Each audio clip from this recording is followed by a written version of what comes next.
What if I told you that 20 medicinal plants exist that traditional healers across Europe, North America, and Asia relied on for centuries to treat pain, inflammation, infection, hormonal imbalances, and chronic disease, and that every single one of them has been systematically removed from public knowledge? What if I told you that these plants have documented healing properties, have been studied in clinical settings, and are still used in traditional medicine systems around the world, but are almost entirely absent from Western medical education and public consciousness? And what if I told you that the reason you've never heard of most of them has nothing to do with safety or effectiveness, and everything to do with the fact that they grow wild, require no prescription, and represent a direct threat to pharmaceutical dependency? Today, we're walking through 20 forgotten medicinal plants that traditional healers swore by. By the end of this video, you'll understand what these plants do, why they were trusted, and why their erasure represents one of the most calculated acts of controlled medical dependency in modern history. Let's begin. If this is your first time here, welcome. This channel exists to expose plants that make people independent, not just from grocery stores, not just from seed companies, but from systems that profit from keeping you chronically dependent on interventions that could be prevented, managed, or supported with plants that grow wild. We talk about plants that traditional healers used, plants that midwives carried, plants that grandmothers grew in backyard gardens, plants that were trusted for generations and then quietly erased. If that sounds like knowledge worth remembering, subscribe now. This is not fringe medicine. This is forgotten medicine, and it's time to bring it back. Let's start with the first plant on the list, and one of the most controversial herbs in North America. Black cohosh, Actaea racemosa, a woodland perennial native to eastern North America with a long history of use by indigenous peoples and early American settlers to treat women's reproductive health issues. Black cohosh was used traditionally to ease menstrual cramps, support labor, reduce menopausal symptoms, and calm nervous tension. It was called squaw root by settlers, a term now considered offensive, but it reflects the plant's central role in women's medicine. Modern research has confirmed that black cohosh contains triterpene glycosides that interact with serotonin receptors and may help reduce hot flashes, mood swings, and sleep disturbances associated with menopause. Multiple clinical trials have studied black cohosh for menopausal symptom relief with mixed but promising results. Black cohosh is not estrogen. It does not contain phytoestrogens, but it does appear to modulate hormonal signaling in ways that support women's health. It's a slow-growing woodland perennial. It requires shade, rich soil, and patience. It takes several years to establish, but once mature, it produces tall spikes of white flowers and roots that can be harvested for medicine. And it's controversial. Why? Because it treats menopausal symptoms. Because it offers an alternative to hormone replacement therapy. Because it represents a plant that supports women's hormonal health outside of pharmaceutical control. Black cohosh is not banned, but it's been the subject of repeated safety warnings, despite centuries of traditional use and a relatively strong safety profile. The warnings focus on rare cases of liver toxicity, but the actual incidence is extremely low and causation has not been definitively established. Why the emphasis on risk? Because risk creates fear. And fear discourages use. And discouraging use protects markets. Blue vervain, Verbena hastata, a tall perennial with purple flower spikes that's been used for centuries in European and Native American medicine as a nervine, fever reducer, and liver tonic. Blue vervain contains iridoid glycosides and flavonoids that support nervous system health, reduce inflammation, and stimulate bile production. It's been used traditionally to treat anxiety, insomnia, nervous exhaustion, headaches, and liver congestion. It's a bitter herb. Bitterness stimulates digestion, supports liver function, and has been valued in traditional medicine systems for thousands of years. But bitterness has been bred out of modern food. We've lost our tolerance for bitter flavors. And in losing that tolerance, we've lost access to an entire class of medicinal compounds. Blue vervain grows wild in wetlands, along streams, and in ditches. It tolerates wet soil, poor drainage, and neglect. It self-seeds and spreads naturally. It requires no care, and it's almost entirely forgotten. Why? Because it supports nervous system resilience. Because it's free. Because it represents a calming herb that doesn't require prescription intervention. Blue vervain is what resilience looks like when it's not controlled by pharmaceutical systems. Red clover, Trifolium pratense, a perennial legume with pink-purple flowers that's been used for centuries to treat respiratory infections, skin conditions, and hormonal imbalances. Red clover contains isoflavones, phytoestrogens that have been studied for their ability to reduce menopausal symptoms, support bone health, and reduce cholesterol. It also contains coumarins and volatile oils that thin mucus and support respiratory health. Red clover has been used traditionally to treat whooping cough, bronchitis, eczema, and psoriasis. It was considered a blood purifier, a term used in traditional medicine to describe herbs that support detoxification and improve skin health. It's a nitrogen-fixing legume. It improves soil fertility. It grows in poor soil, tolerates drought, and self-seeds prolifically. It's often used as a cover crop and forage crop for livestock. And it's rarely discussed as a medicinal plant. Why? Because it's common. Because it grows everywhere. Because it represents a plant that offers hormonal support and respiratory relief without requiring pharmaceutical intervention. Red clover is abundance. And abundance doesn't fit the scarcity model that drives pharmaceutical profit. Shepherd's purse, Tapsella bursa pastoris, a small annual weed with heart-shaped seed pods that's been used for centuries to stop bleeding. Shepherd's purse contains alkaloids, flavonoids, and peptides that promote blood clotting and reduce hemorrhage. It's been used traditionally to treat nosebleeds, heavy menstrual bleeding, postpartum hemorrhage, and wounds. It was carried by soldiers, midwives, and healers as an emergency hemostatic agent. It was trusted. It was effective. It saved lives. And it grows everywhere. In gardens, fields, sidewalks, and disturbed soil. It's classified as a weed. Why? Because it grows without permission. Because it offers emergency medical support for free. Because it represents a plant that stops bleeding without requiring medical intervention. Shepherd's purse is medical autonomy in seed form.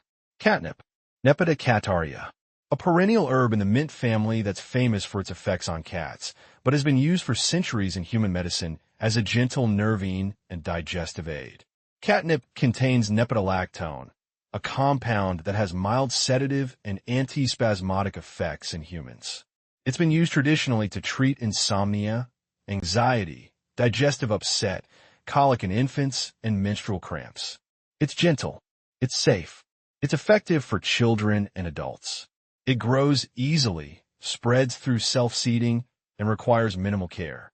It tolerates poor soil, drought, and neglect. And it's dismissed as a cat toy. Why?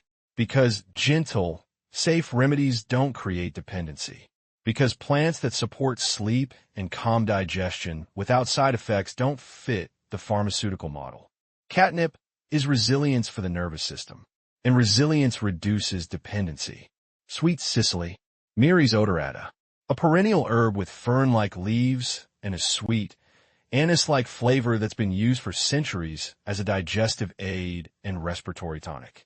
Sweet Sicily contains volatile oils that reduce gas, bloating, and coughing. It's been used traditionally to treat indigestion, bronchitis, and coughs.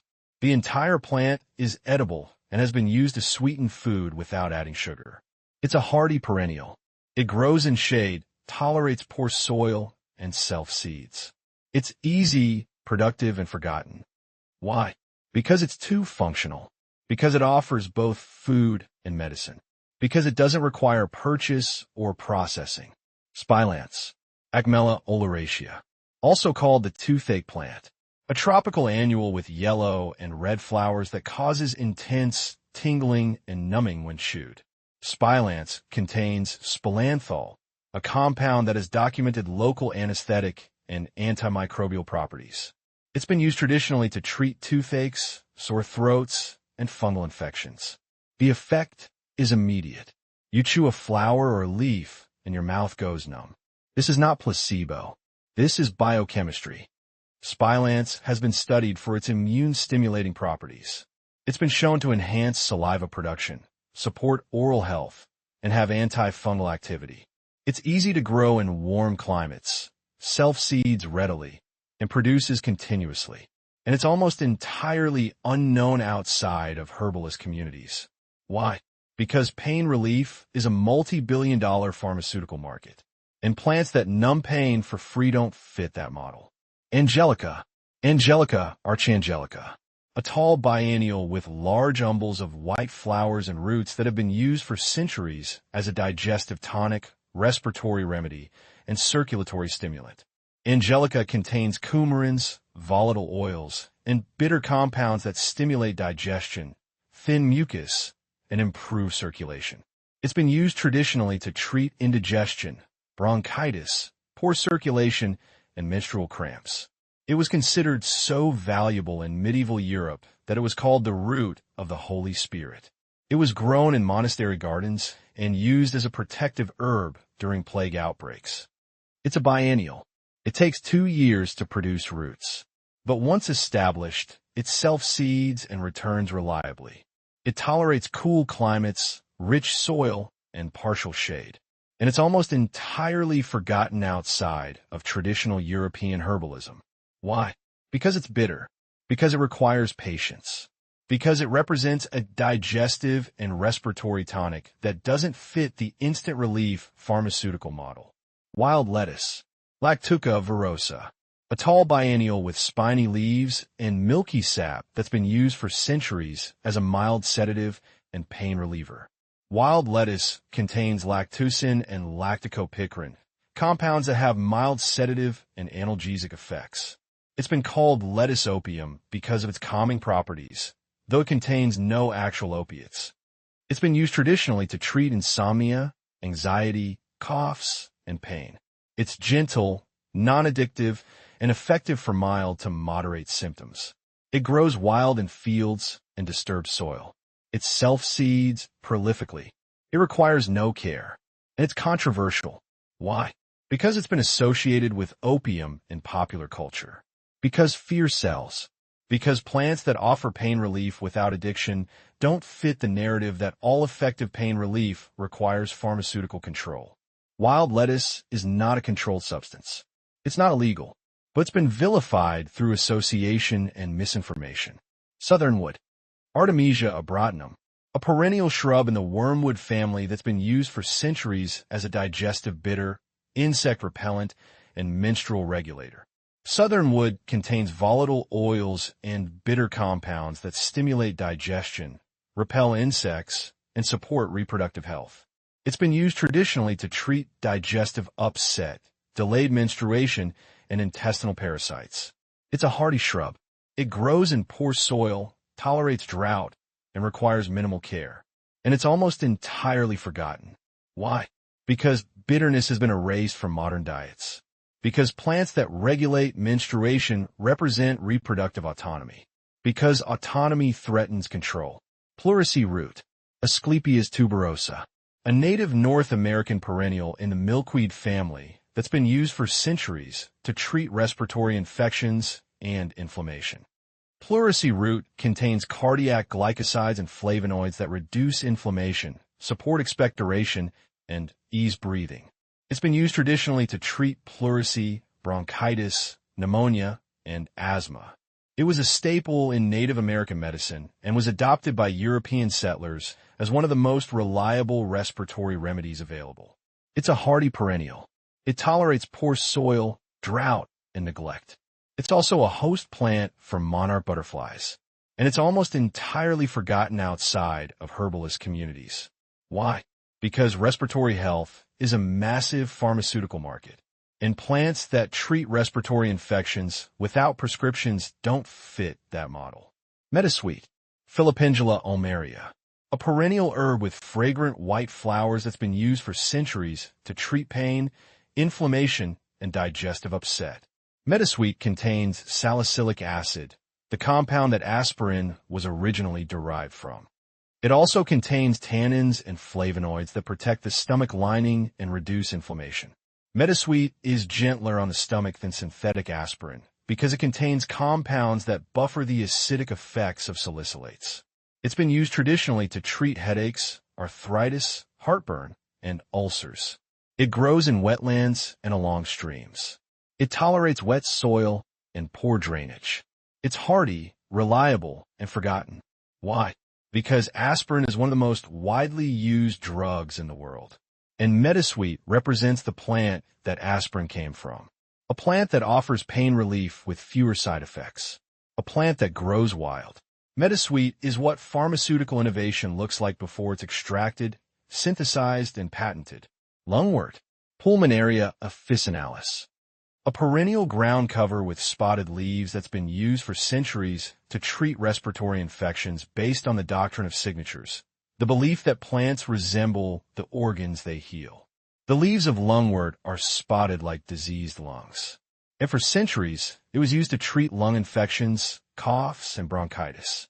Modern research has confirmed that lungwort contains mucilage, tannins, and allantoin that soothe inflamed respiratory tissues and support healing. It grows in shade, tolerates poor soil, and spreads slowly. It's hardy and forgotten. Why? Because the doctrine of signatures has been dismissed as superstition. But dismissing the reasoning doesn't erase the effectiveness. Cosmary, Tanacetum balsamida, a perennial herb with a mint-like flavor that's been used for centuries as a digestive bitter, liver tonic, and menstrual regulator. Cosmary contains bitter compounds and volatile oils that stimulate digestion, support liver function, and regulate hormones. It's been used traditionally to treat indigestion, liver congestion, and menstrual irregularities. It was once so common in colonial American gardens that it was called Bible leaf because the leaves were used as bookmarks in Bibles. And now it's almost extinct from cultivation. Why? Because it's bitter. Because it supports liver and hormonal health. Because it represents a plant that offers digestive and reproductive support without pharmaceutical intervention. Soapwort, Saponaria officinalis, a perennial herb with pink flowers and roots that contain saponins, compounds that create a soapy lather when mixed with water. Soapwort has been used for centuries as a natural soap and as a medicinal herb to treat skin conditions, respiratory infections, and digestive issues. It contains saponins that have expectorant, anti-inflammatory, and cleansing properties. It's been used traditionally to treat bronchitis, eczema, and psoriasis. It grows aggressively, spreads through rhizomes, and tolerates poor soil. It's classified as invasive in some regions. Why? Because it spreads without permission. Because it offers both cleaning and healing without requiring purchase. Because it represents a plant that doesn't need management. Gentian, Gentiana lutea, a perennial herb with bright yellow flowers and roots that are among the most bitter substances in the plant kingdom. Gentian root has been used for centuries as a digestive bitter to stimulate appetite, improve digestion, and support liver function. It contains bitter compounds called secoiridoids that trigger digestive enzyme production and bile secretion. Bitterness is a lost flavor in modern diets. We've bred out of food. We've lost our ability to tolerate it. And in losing bitterness, we've lost access to one of the most powerful classes of digestive tonics. Gentian is slow-growing and requires specific conditions. But once established, it's highly productive. And it's almost entirely absent from modern herbal use outside of bitters formulations. Why? Because bitterness has been erased. Because digestive bitters represent a non-pharmaceutical approach to digestive health. Because that approach doesn't create dependency. With sorrel, Oxalis species, a small perennial ground cover with clover-like leaves and a tart, lemony flavor caused by oxalic acid and vitamin C. Wood sorrel has been used traditionally as a cooling herb to treat fevers, inflammation, and scurvy. It's rich in vitamin C and has been used as a wild food and medicine for centuries. It grows in shade, spreads rapidly, and self-seeds. It's classified as a weed. Why? Because it grows everywhere. Because it offers both food and medicine. Because it represents a plant that doesn't need management or monetization. Beet the dock, Rumex crispus, also called curly dock or yellow dock. a perennial with deep taproots that's been used for centuries as a blood purifier and liver tonic. Bitter dock contains anthraquinones and tannins that stimulate bile production, support liver detoxification, and have mild laxative effects. It's been used traditionally to treat constipation, skin conditions, and anemia. The roots are rich in iron and have been used to treat iron deficiency anemia. The leaves are edible when young and contain vitamins A, C, and K. It grows in poor soil, tolerates drought, and spreads through deep taproots. It's classified as a weed. Why? Because it grows without permission. Because it offers liver support and iron supplementation for free. Because it represents a plant that doesn't require pharmaceutical intervention. Tansy, Tenacedum vulgar, a perennial herb with yellow button-like flowers that's been used for centuries as an insect repellent, vermifuge, and menstrual regulator. Tansy contains thujone, a compound that has documented insecticidal and anthelmintic properties. It's been used traditionally to repel insects, expel intestinal parasites, and stimulate delayed menstruation. Tansy is toxic in large doses. Thujone can cause seizures and organ damage if consumed in excess. But traditional use involved small amounts in specific contexts. Tansy has been vilified and restricted in many areas. Why? Because it's toxic at high doses. Because it was used historically to induce abortion. Because it represents a plant that offers reproductive autonomy, and reproductive autonomy is politically and economically sensitive. Tansy is controversial, but controversy doesn't erase traditional use. It just makes it invisible. Devil's claw, Harpagophytum procumbens, a perennial native to southern Africa with hooked seed pods and roots that have been used for centuries to treat pain and inflammation. Devil's claw contains iridoid glycosides, particularly harpagoside, that have documented anti-inflammatory and analgesic properties. Clinical studies have shown that devil's claw is effective for treating osteoarthritis, back pain, and joint inflammation. It's been compared to pharmaceutical anti-inflammatory drugs in terms of effectiveness, with fewer gastrointestinal side effects. It's not easy to grow outside of its native range. It requires specific soil and climate conditions, but it's widely used in herbal medicine and is cultivated commercially in Africa. And it's rarely discussed in mainstream medical settings. Why? Because pain management and anti-inflammatory drugs are among the most profitable pharmaceutical markets in existence. And devil's claw represents an effective alternative that doesn't require prescription oversight. Let's be clear about what's happened. These plants have not been banned. Most of them are not illegal, but they have been systematically erased from public knowledge. They've been removed from medical education. They've been removed from agricultural curricula. They've been dismissed as folk medicine, old wives' tales, or dangerous pseudoscience. And yet they were trusted for centuries by healers, midwives, herbalists, and physicians who had direct experience with their effectiveness. Were they perfect? No. Were they always safe? No. But neither are pharmaceutical drugs. Every medication has side effects. Every intervention has risks. The difference is that these plants grow wild. They require no prescription. They offer no recurring revenue. They represent medical knowledge that exists outside of institutional control. And that's exactly why they've been erased. Not through bans, not through laws, but through education, through cultural erasure, through the systematic removal of traditional knowledge from public consciousness. The result is a population that doesn't know what grows around them. A population that's been taught to fear plants instead of use them. A population that's dependent on pharmaceutical systems for conditions that were once managed with plants that grew in backyard gardens. 20 plants. 20 examples of traditional medicine that was trusted, used, and effective for centuries before being quietly removed from public knowledge. Black cohosh, blue vervain, red clover, shepherd's purse, catnip, sweet Sicily, spilance, angelica, wild lettuce, southernwood, pleurisy root, meadowsweet, lungwort, cosmary, soapwort, gentian, wood sorrel, beet de dock, tansy, devil's claw. These plants are not myths. They're not superstitions. They're documented. They're studied. They're effective. And they've been erased. Not because they stopped working, but because they work too well. Because they offer healing without requiring prescriptions, patents, or pharmaceutical oversight. But they're still here, growing wild, waiting to be remembered, waiting to be used, waiting to be trusted again. If you learn to identify even one of these plants, you've reclaimed a piece of medical knowledge that was almost lost. If you use them safely and wisely, you've taken a step toward medical independence. If you teach others, you become part of a movement to restore forgotten knowledge. That's what this channel is about. Not fringe medicine, not conspiracy theories.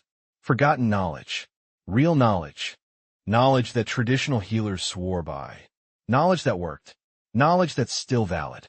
Leave a comment if you've used any of these plants. Leave a comment if your grandmother grew them. Leave a comment if you've been told they're dangerous, illegal, or ineffective. I want to hear your story. And if this video resonated with you, subscribe. This is not the end. This is the beginning. Until next time, remember what heals. Grow what makes you resilient. And never forget, the most powerful medicine is often the medicine they don't want you to remember.